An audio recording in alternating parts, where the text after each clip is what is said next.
अच्छा जी। तो हमने जब ये सारी जिंदगी, हमने भी, हमारे आबा व अजदाद ने भी, हमने अल्लाह से हमेशा ये दुआ की है कि अल्लाह करीम जो है वो हमें सिरातुल मुस्तकीम अता फरमाए, इहदिनस सिरातुल मुस्तकीम, हमें सिरातुल मुस्तकीम अता फरमाए। हम शुरू से ये दुआ कर रहे हैं, हमारे बच्चे ये दुआ कर रहे हैं, हमारे बड़े ये दुआ कर रहे हैं, हम भी दुआ कर रहे हैं, 5 वक्त की नमाज में ये दुआ कर रहे हैं, कुरान पढ़ते हुए दुआ कर रहे हैं। लेकिन मैंने एक चीज की बड़ी कमी महसूस की है कि हमने अपने बच्चे को ये तो बताया कि बेटा आपने अल्लाह से ये मांगना है कि आप अपने, अल्लाह हमें आप वो सिरात दिखा दीजिए जिसके अंदर इस्तिकामत हो। तो लेकिन हम अपने बच्चों को ये बताते नहीं है कि बेटा अल्लाह ने वो सिरात हमें कहाँ बताई है, वो कौन सी सिरात है कि जिसके ऊपर, वो कौन सी चीज है कि जिसके ऊपर चल के हम इस पूरे फिलिंग द ब्लैंक को फिल कर सकें, ताकि हम जो ये कह रहे हैं कि इहदिनस सिरातल मुस्तकीम, तो ऐसा तो नहीं है कि हम मांग रहे हैं और मुसलसल मांग रहे हैं और अभी तक हमें वो रास्ता नहीं मिल सका। मतलब महसूस तो यही होता है कि हम मुसलसल रास्ता मांग रहे हैं लेकिन आज तक हमें वो रास्ता मिल नहीं सका। तो ये एक छोटा सा, मतलब कहीं ना कहीं ये एक इब्हाम हमारे जहनों में आ जाता है। और जो लोग तो जानते हैं, जिन पर अल्लाह का फजल करम है, मैं उनकी बात नहीं कर रहा, मुझ जैसे जो नहीं जानते उनकी बात मैं कर रहा हूँ कि अगर मैंने अल्लाह से ये मांगा है कि अल्लाह मुझे सिरात मुस्तकीम अता फरमाए, तो फिर ये कैसे हो सकता है कि एक चीज़ मैंने अल्लाह से तलब की हो और अल्लाह मुझे वो अता ना करे। तो मेरी ये दरख्वास्त है जी कि आप ज़रा सूरह नाम आयत नंबर 151 अगर निकाल लीजिए, तो हम इंशाअल्लाह ताला इसको लेकर आगे हम बात करते हैं जी। आयत नंबर 151। मैं ये, मेरी दरख्वास्त है तमाम सुनने वालों के लिए कि इस बात को दिल से सुने। और ये इतनी अहम तरीन आयात हैं, इतनी कमाल आयात हैं कि आप भी अपने बच्चों को बताने के काबिल हो जाएंगे इंशाअल्लाह ताला। कि आओ बेटा मैं आपको बताता हूँ, ये जो सारी जिंदगी हमने अपनी नमाज में सराहत मांगी है अल्लाह ताला से, अल्लाह ने हमें कैसे ये सराहत अता की, ये सराहत कैसे हासिल हुई, अल्लाह इस रात पर लेकर जाने के लिए एक मोमिन से क्या डिमांड करता है, अल्लाह क्या चाहता है कि एक मोमिन को मैं कैसे सराहत अता करूं। तो अब ये देखिए, अऊज़ु बिल्लाहि मिनश शैतानिर रजीम, बिस्मिल्लाहिर रहमानिर रहीम। कुल तआलौ अत्लु मा हर्रम रब्बुकुम अलैकुम अल्ला तुशरिकू बिही शैअन। कहो कि आओ उसकी तरफ, कि आम जो उसके हम ये भी ले लेते हैं साथ, ताकि कह दीजिए कि तुम आओ, मैं पढ़ता हूं जो कुछ हराम किया है तुम्हारे रब ने तुम पर। अच्छा, अब एक तो तआलौ अत्लु मा हर्रम, अत्लु मा हर्रम रब्बुकुम अलैकुम, कि आइए हम आपको बताते हैं कि वो कौन सी चीजें हैं कि जिस पर आपके रब ने उन्हें हराम करार दिया है। अब रब ने हराम करार दिया है, यहाँ पर ये बात जहन में रखिएगा कि सिरात की तरफ जाने जाने के लिए आपने किन चीजों से बचना है और किन चीजों को हासिल करना है। अब आप देखिए, अल्लाह तुशरिकू बिही शैअन, ये कि तुम ना शरीक ठहराओ उसके साथ किसी चीज को। अल्लाह तुशरिकू बिही शैअन, अच्छा जी, उसके साथ जो है आप किसी को आ, शरीक नहीं करें। अब पहला जो हुक्म आया है वो ये है कि आप किसी को अल्लाह के साथ शरीक नहीं करें। तो मैंने अर्ज किया कि शिरक का नुकसान हजरत इंसान को होता है। हमारे शिरक से हमारे रब को कोई नुकसान नहीं, हमारे अल्लाह का कोई नुकसान नहीं। कुरान करीम में लफ्ज शिरक जहां जहां आया है, उसके नताइज में आप देख लीजिए कि हजरत इंसान को ना कि इनफरादी बल्कि इज्तमाही नुकसान का सामना करना पड़ा है। तो हमने ये अर्ज किया कि शिरक के ईमानी मानी और शिरक के दूसरे मानों को भी हम जितना जहां जहां भी हमने डिस्कस किया है, उनमें जो एक बहुत सारे मानियों में से एक मानी ऐसा है कि जो इंतहाई खतरनाक है, जो कौमों की बर्बादी है और कौमों के उरूज और जवाल का तयन करता है, वो ये है कि अल्लाह ने आपसे कहा है कि उसके साथ आप किसी को शरीक ना करें। मीन्स कि अल्लाह के अहकामात के अंदर करप्शन मत करें, अल्लाह के बताए हुए निज़ाम, अल्लाह के बताए हुए कानून के तहत अमल करें, उसके अंदर किसी किस्म की करप्शन न करें। तो शिर्क जहां पर आप धांधली देखेंगे, अब वो धांधली ईमान की हो, अब वो जिस्मानी धांधली हो, ईमानी धांधली हो, रूहानी धांधली हो, अदब की हो, तालीम की हो, इखलाक की हो, माशरत की हो, जहां जहां आप जाएंगे आप शिर्क के लफ्ज को सामने रखिए। धांधली के लफ्ज को, करप्शन के लफ्ज को जरा जहन में रखिए, वहां से आपको मालूम होगा कि शिरक जो होता है ये हजरत इंसान के लिए नुकसानदेह है, ये रहमान का कुछ नहीं बिगाड़ सकता, ये लफ्ज रहमान का कुछ नहीं बिगाड़ सकता। हमारे जो माइंड्स में ये डाइवर्जन आई है कि हमें ये लगता है कि हम अस्तगफुरुल्लाह, मैं ये कहूंगा कि अस्तगफुरुल्लाह, जो कि बस मैं एक मिसाल दे रहा हूं कि अल्लाह एक नहीं है 100 है, तो मेरे 100 अल्लाह कहने से अल्लाह को कोई फर्क नहीं पड़ने वाला, मैं 1 लाख भी कह दूं तो उसे कोई फर्क नहीं पड़ने वाला। लेकिन आप ये देख लीजिए कि मैं जब अल्लाह के बताए हुए निज़ाम के अंदर मुदाखलत करता हूं, और आप ये जहन में रख लीजिए कि शिर्क के आप दो चीजें आप देखेंगे कि एक तो शिर्क होता है कि आप वक्त के अंदर मुदाखलत करें, अल्लाह के मुतय्यन करदा औकात जो हैं, मिसाल के तौर पे एक बच्चे की तौलीद जो है वो 9 माह है, आप ये कहें कि नहीं हम इसे खींच कर 10 महीने या 11-12 महीने तक ले जाते हैं, आप ये कहें कि नहीं हम इसे शॉर्ट करके 6 से 7 महीने में अंदर ले जाते हैं, तो आप जब उसके मुतय्यन निज़ाम के अंदर मुदाखलत करने की कोशिश करेंगे तो उसके नुकसानात हज़रत इंसान के। इसी तरीके से किसी भी चीज के खाने पकाने पकने के किसी चीज का एक टाइम है, किसी भी फसल का, अब आप उस फसल को पकाने के लिए उसके वक्त में कमी करते हैं या ज्यादती करते हैं, दोनों सूरतों में नुकसान हजरत इंसान को उठाना पड़ता है। तो इस तरह की तमाम तर शराकत दारी, इस तरह की तमाम तर टेक्नोलॉजी के नाम पर धांधली और टेक्नोलॉजी के नाम पर बिजनेस, ये तमाम तर मामला जो आज हजरत इंसान कर रहा है, ये शिर्क किसी को दिखाई नहीं देता। तो ये देखिए कि एक औकात के अंदर इंसान की मुदाखलत, अल्लाह के मुतय्यन औकात के अंदर इंसान की मुदाखलत शिर्क हो जाती है, दूसरा अल्लाह के मुतय्यन करदा मकासद और नताइज के अंदर इंसान की मुदाखलत शिर्क। तो शिर्क की दो बड़ी डेफिनेशंस हमने आपके सामने रख दी हैं कि आप देख लीजिए, जो इंसान अल्लाह के मुतय्यन करदा नताइज के अंदर मुदाखलत करता है, मकासद के अंदर मुदाखलत करता है, वो शिर्क करता है, वो शिर्क करता है। जो इंसान जामिद हो जाता है, कुरान करीम के अंदर वो सूरह कहफ के अंदर दो दो बागों वालों का जिक्र आया है, तो वहां पर ये आप देख लीजिए कि एक ने कहा कि मैं नहीं समझता कि ये बाग मुझसे दूर जाएगा, इसमें कोई चीज तब्दील होगी, मैं नहीं समझता। और कुरान कहता है कि अगले दिन जब वो बाग में दोनों आए तो वो हाथ मलता हुआ रह गया कि ये क्या हो गया, क्या एक ही रातों रात मेरा पूरा बाग जो है वो उजड़ गया, सब कुछ चेंज हो गया, तब्दील हो गया। तो वो जो दूसरा शख्स था उसने कहा था कि तुम अल्लाह के साथ कैसे शिरक कर सकते हो कि जबकि माँ के पेट में उसने तुम्हें मुख्तलिफ शक्लों के अंदर तुम्हारी हालतें तब्दील करता हुआ तुम्हें वो दुनिया में लेकर आया है। और बाग में भी आप देख लीजिए कि बाग में वो कहता है कि ये हर चीज जो है मुतगैर है, पूरी पूरी दुनिया में, पूरी कायनात के अंदर सिवाय अल्लाह की जात के हर चीज मुतगैर है, जो चीज जामिद हो जाए वो शिरक के जुमरे में आ जाती है। मोमिन जामिद नहीं होता, मोमिनीन जामिद नहीं होते, मोमिन तो हर हाल के साथ अपने आप को अपग्रेड करता है, मोमिन तो हर वाक़े के साथ, हर मकसद के साथ, हर नतीजे के साथ अपने आप को अपग्रेड करता है, वो वक्त के साथ, बल्कि बाज औकात तो वो वक्त की इमामत करता है, वो मोमिन होता है।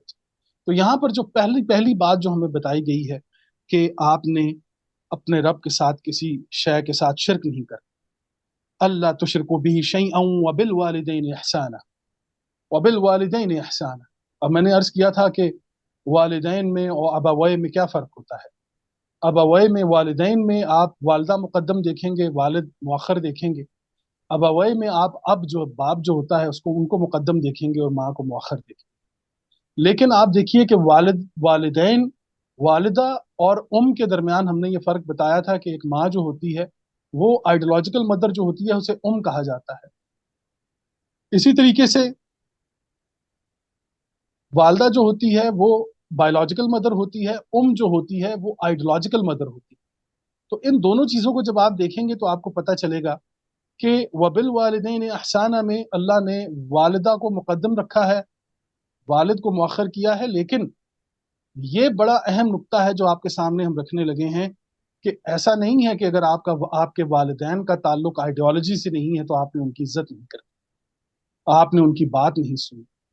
कुरान करीम ने उनको उस पहले दर्जे में ही इतना इतना शर्फ और इतनी इज्जत और इतना वकार दे दिया है कि उनके लिए यही काफी है कि अगर वो आपके वालिदैन हैं, अब वो चाहे तो ईमानन आपसे दूर हो गए हैं, आप किसी भी चीज के हवाले से दूर हो गए हैं, आपके और उनके अकीदे में फर्क आ गया है, आपके और उनकी सोच में, स्टैंडर्ड में फर्क आ गया है, आपके रहन सहन के फर्क हर चीज का फर्क जो भी आया है उसमें अपने वालिदैन का आपने एहतराम करना है, आपने उनकी इज्जत करनी है। वबिल वालिदैन एहसाना, तो एहसान की मुकम्मल और खूबसूरत डेफिनेशन ये होती है कि एहसान वो अमल होता है कि जिसमें जो इंसान मदद करने वाला होता है वो मुतकब्बर नहीं होता, और जिसकी मदद की जा रही होती है वो शर्मिंदा नहीं होता।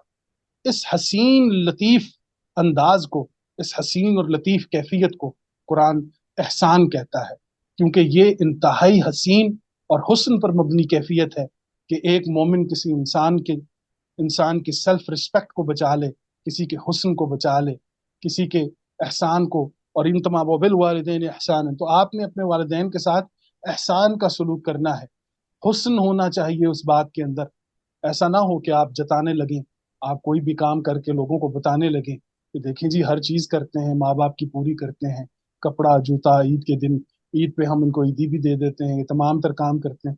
तो बाज़ औक़ात हम वालिदैन को सब कुछ देते हैं सिवाय इज्जत के और वक्त के। हम ना वक्त देते हैं अपने वालिदैन को, ना अपने वालिदैन को इज्जत देते हैं।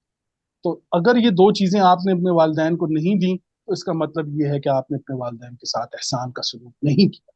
ये बात जहन में रख लीजिए, ये हमारी औलाद के लिए बहुत अहम तरीन चीज है। वला तख्तुलू औलादकुम मिन इमलाक, और भूख के खौफ से अपनी औलादों को कत्ल ना करें, अपनी औलाद को कत्ल ना करें भूख के खौफ से।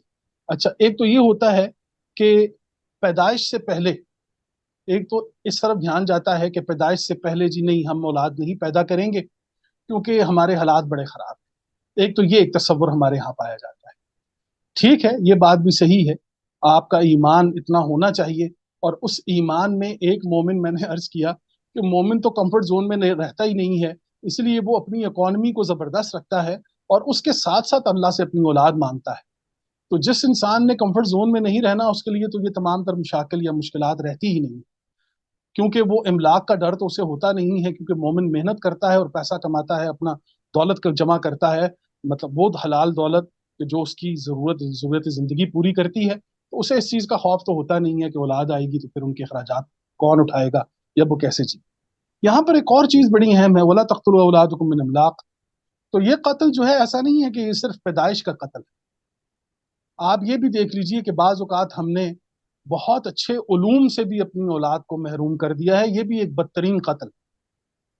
हमने अपनी औलाद को एक डब्बे के अंदर बंद करके वही वो तमाम तर चीज़ें जो मैंने उसको बता रखी हैं, मेरे घर वालों ने बता रखी हैं, या एक मखसूस जो सोच है उसमें उसको हमने बंद रखा हुआ है, और हम उसे एक नई और बेहतरीन और अच्छी सोच की तरफ जाने से रोक रहे हैं। तो ये भी बदतरीन कत्ल है औलाद। ये भी जहन में रखिएगा कि ऐसा नहीं होता कि इमलाक में सिर्फ ये आजकल कत्ल हम कर रहे हैं कि जिसमें हमें भूख का डर है या हमें इन तमाम तर चीज़ों का डर है। आजकल हमें बहुत सी चीज़ों का डर है और बहुत सी चीज़ों को सामने रखते हुए हम अपने बच्चों का जहनी कत्ल कर देते हैं। हम अपने बच्चों को समाजी तौर पर कत्ल कर देते हैं, माशरती कत्ल होता है औलाद का। इसी तरीके से हर हवाले से बहुत सी चीज़ों की मैं मिसालें दे सकता हूँ, लेकिन मुख्तसरन मैं आपके सामने ये तमाम तर चीज़ें रख रहा हूँ। नहनु नरजुकुकुम व इय्याहुम, हम आपको रिज्क देते हैं और उन्हें भी। तो इन तमाम तर चीजों को जहन में रखते हुए, अब रिज्क सिर्फ पैसा नहीं है, मैंने अर्ज किया इल्म बहुत बड़ा रिज्क है, इल्म बहुत बड़ा रिज्क है, नूर बहुत बड़ा रिज्क है, अक्ल बहुत बड़ा रिज्क है, शऊर, इदराक, ये तमाम तर रिज्क की शक्लें हैं जो एक मोमिन को अता की जाती है। और इसी तरीके से ये जो माल और ये पैसा है ये भी रिज्क के अंदर आता है। वला तक़रबुल फ़वाहिश, जी, वला तक़तुलू औलादकुम नहनु नरज़ुकुहुम व वला तक़रबुल फ़वाहिश, और मत जाओ करीब तुम बेहयाई के कामों के, मा ज़हरा मिन्हा व मा मा ज़हरा मिन्हा व मा बतन, बेहयाई के कामों में कि जो जाहिर हो और इनमें से और जो पोशीदा हो उसके करीब मत जाओ। तो बेहयाई के हवाले से अगर हम बात करें तो ये सिर्फ महज लिबास के अंदर नहीं आएगी।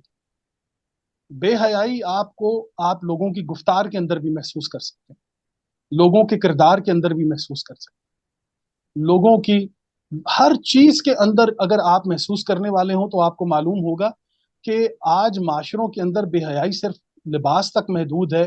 कोई इंसान किस सोच में क्या चीज सोचता रहता है किस चीज को लेकर वो जो है वो मसरूफ अमल रहता है, वो तमाम तर चीजें वो हम नहीं जानते। तो हमने इस बेहयाई को भी सिर्फ महज लिबास तक ही आ पकड़ा है, और हम ये कहते हैं कि फलां के लिबास से हम अंदाजे लगाते रहते हैं कि फलां ने ये पहना हुआ है तो वो ऐसा है, यो फलां ने ये पहना हुआ है तो वो ऐसी है। तो बजाय इन तमाम तर चीज़ों के जाने के ये भी देखा करें कि फवाहिश जो होती है वो ऐसा नहीं, इसमें वतन का लफ्ज़ कुरान ने इस्तेमाल करके ये बता दिया है कि जाहिर में तो चलो लिबास हो गया, ये बातिन की बेहयाई कौन सी होती है जी, ये भी तो बड़ी अहम होती है, जिसकी तरफ कुरान करीम ने इशारा किया है। तो यहाँ पर जो ये कहा गया है कि वला तकरबू, तो तकर्रुब जो होता है वो मैंने अर्ज किया कि ये एक स्केल होता है, एक स्केल होता है। इस पर फिर कभी आगे चल के हम बात करेंगे इंशाल्लाह, क्योंकि आज जरा आयात हमारे पास काफी हैं। वला तक़्तुलुन नफ्स अल्लती हर्रमल्लाहु इल्ला बिल हक़ ज़ालिकुम वस्साकुम बिही लअल्लकुम तअक़िलून, और मत तुम कत्ल करो उस जान को जिसको हराम किया अल्लाह ने मगर हक के साथ। ये सब बातें अल्लाह ने वसीयत की है तुम्हें इनकी, ताकि तुम समझो। अब यहाँ पर जान की बात आई है। अब जान में कि किसी भी जान को कत्ल मत करो, मत तुम कत्ल करो उस जान को जिसको हराम किया अल्लाह ने। अल्लाह ने जिसको कत्ल करना हराम करार दे दिया है, आप जो है उसको आप कत्ल कर रहे हैं। तो अल्लाह ने कहा कि उसके कोई तो रीजनिंग होगी ना। आप अगर रीजनिंग के बगैर वो काम कर रहे हैं तो फिर तो ये बहुत बड़ा जुल्म कर रहे हैं, तो ये काम आपने नहीं कर। अब जान के अंदर ऐसा नहीं होगा कि सिर्फ इंसानी जान, बल्कि इसमें वो तमाम तर जानवर भी आएंगे जिन्हें आप भूख के बजाय अपनी ख्वाहिश के मुताबिक उनका शिकार करते हैं। तो आप याद रखिए, इंसान जब अपनी ख्वाहिश पर किसी परिंदे का, किसी जानवर का शिकार करता है तो वो भी हराम है, वो भी हराम है। आपको जानवर का शिकार करना, वो उसकी बुनियादी वजह कुरान करीम ने ये बताई है कि आप भूख की खातिर, आप भूख के लिए किसी जानवर का शिकार कर सकते हैं। मैं शौकिया जो है किसी बकरी को या किसी गाय को या किसी मुर्गी को नहीं मार सकता। ऐसा नहीं हो सकता कि मैं उसका शिकार करना शुरू कर। तो जान में ये तमाम तर चीजें आएंगी, वो कोई भी हो। वला तक़्तुलुन नफ्स अल्लती हर्रमल्लाहु इल्ला बिल हक़ ज़ालिकुम वस्साकुम बिही लअल्लकुम तअक़िलून वला तक़रबू माल यतीम। अगली आयत आप देखिए। अब एक मोमिन को ये सिरात दिखाई जा रही है। मैं बार बार आप लोगों से अर्ज कर रहा हूं कि आज का ये प्रोग्राम बहुत अहम। हमने हमेशा अपनी नमाज में अल्लाह से ये मांगा है कि ए अल्लाह हमें सीधा रास्ता दिखा। तो अब उसने सीधा रास्ता दिखाया है, अब हम देखेंगे कि कौन कौन है जो सीधे रास्ते पर चलना चाहता है। अब देखिए, वला तक़रबू माल यतीम। अब यतीम के माल के करीब मत जाओ। यतीम कौन होता है जी, ये भी सुन ले। अरबी जुबान में, अरबी जुबान में वो इंसान कि जिसका वालिद फोत हो जाए और वालदा मौजूद हो उसे यतीम कहा जाता है। वो इंसान कि जिसका वालिद फोत हो जाए और वालिदा मौजूद हो उसे अजी कहा जाता है। अजी, एन जीम छोटी, अजी। इसी तरीके से जिसके दोनों फोत हो जाएं, वालिद भी और वालदा भी, तो उसे लतीम कहा जाता है। लतीम। अब यतीम में और लतीम में और अजी में ये फर्क होता है कि यतीम जो होता है, बाप फोत हो जाए माँ मौजूद है वो यतीम, बाप फोत हो गया है माँ मौजूद है वो अजी है। दोनों फोत हो गए हैं तो उन्हें लतीम कहा जाता है अरबी जुबान की। ये कमाल देखिए। अब एक और चीज जो यतीम के बारे में मैं आपको बताता चलूं कि लिसान कुरान में यतीम कहते हैं नादिर को, यूनिक को। यूनिक, जो एंटीक हो जाए, यूनिक हो जाए, नादर हो जाए, नदीम हो जाए, उसे यतीम कहा जाता है।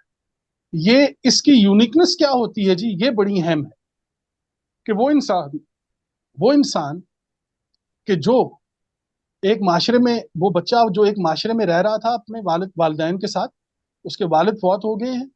अब वालिद के फौत होने के बाद, अब आप कमाल देखिए कि वालिद के फौत होने के बाद वो बच्चा जो कभी अपने वालिद की जिम्मेदारी में था, वो वहां से उसके वालिद के फौत होने के बाद वो उस कुरानी और इस्लामी निज़ाम के तहत मातहत आ गया है। यानी कि वो जो पहले इंसान की जिम्मेदारी में था, अब वो रहमान की जिम्मेदारी में आ जाता है। वो इंसान जो इंसानों की जिम्मेदारी से निकलकर खालिक की जिम्मेदारी में, रहमान की जिम्मेदारी में आ जाए, उसे यतीम कहा जाता है। यानी वो जिसका जिम्मेदार कल तक एक बाप था, اب اس کا ذمہ دار پورا معاشرہ بن گیا ہے اللہ کے نظام کے تحت. یہ یتیم ہوتا ہے جی. اب آپ دیکھیے، یعنی وہ اتنا یونیک ہے، اتنا نادر ہے کہ اسے خدا نے اپنے ذمے لے لیا ہے، اپنے نظام کے ذمے لے لیا. تو یہ یتیم ہوتا ہے. تو یتیم کا ایک اور بھی اینگل آپ دیکھ لیجئے کہ ہمارے معاشرے میں بہت سے والدین کی موجودگی میں بھی اولاد یتیم ہو جاتی. والد موجود ہے، والدہ موجود ہیں، ذمہ داری کوئی نہیں لے رہے تو یتیم ہو گئے بیچارے. اسی طریقے سے اولاد کی موجودگی میں کئی ماں باپ جو ہیں وہ بے اولادے ہو جاتے ہیں، ان کے ہاں بھی اولاد کوئی نہیں ہوتی، وہ بھی بیچارے بے سہارا ہوتے ہیں اولاد کی موجودگی میں. یہ بھی ایک کیفیت ہمارے معاشرے کے اندر موجود ہے. وَلَا تَقْرَبُوا مَالَ الْيَتِيمِ إِلَّا بِالَّتِي هِيَ أَحْسَنُ. اس کے مال کے قریب، آپ نے یتیم کے مال کے قریب نہیں جانا ماں سوائے ایک احسن طریقے.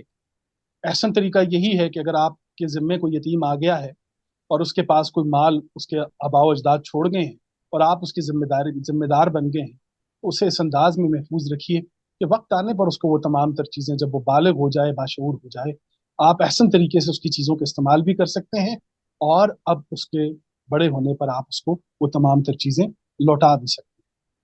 حتی یبلغ اشدہ. اچھا جی، یہاں تک کہ وہ پہنچائے اپنی پختہ عمری کو. وَأَوْفُوا الْكَيْلَ. اور تم پورا کرو ماپ. اب کیل جو ہوتا ہے، جو تولنا ہے آپ کا، آپ نے پورا پورا تول دینا ہے. ایک مومن جو صبح دوپہر شام خدا سے صراط مانگ رہا ہے، وہ کسی بھی تول کے اندر ڈنڈی نہیں مار سکتا جناب. اگر آپ کسی بھی تول کے اندر ڈنڈی مار رہے ہیں تو آپ پھر نمازوں میں کھڑے ہو کر خدا سے یہ کہنا چھوڑ دیں کہ اہدنا الصراط المستقیم. اب میں یہ آج کے پروگرام کے بعد میں یہ امید رکھتا ہوں کہ وہ لوگ جو یہ کہتے ہیں کہ اللہ ہمیں سیدھا رستہ دکھا، اب یہ کہنے کی ضرورت ہے. ٹھیک ہے، ہم روز مانگتے ہیں کیونکہ صراط تو ہر روز نئے راستے کا سامنے آنا ہے، لیکن وہ جو احکامات خداوندی ہیں کہ جو آپ کو صراط المستقیم تک لے کے جائیں گے، وہ آج ہم آپ کے سامنے رکھ رہے ہیں، اور ہم دیکھیں گے کہ کون انسان عملی طور پر ان تمام تر چیزوں کو پورا کرتا ہے. اس کے بعد آپ اس کی لذت کو محسوس کیجئے گا کہ کیا کمال ہے قرآن کریم کا. اس صراط تک آنے کے لیے، اس استقامت تک آنے کے لیے کس قدر کمال ہدایات ہیں جو اللہ نے ہمیں دے رکھی ہیں. یہ ہے اہدنا الصراط المستقیم. اچھا جی، وَأَوْفُوا الْكَيْلَ. ناپ پورا کریں. وَالْمِيزَانَ.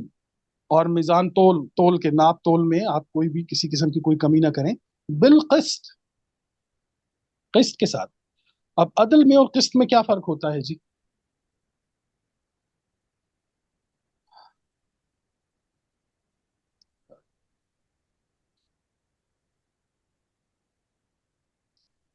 عدل میں اور قسط میں کیا فرق ہوتا ہے؟ عدل میں اور قسط میں یہ فرق ہوتا ہے کہ ایک ہسپتال ہے، اس ہسپتال میں تمام مریضوں کو دوائی مل رہی ہے، یہ عدل ہے.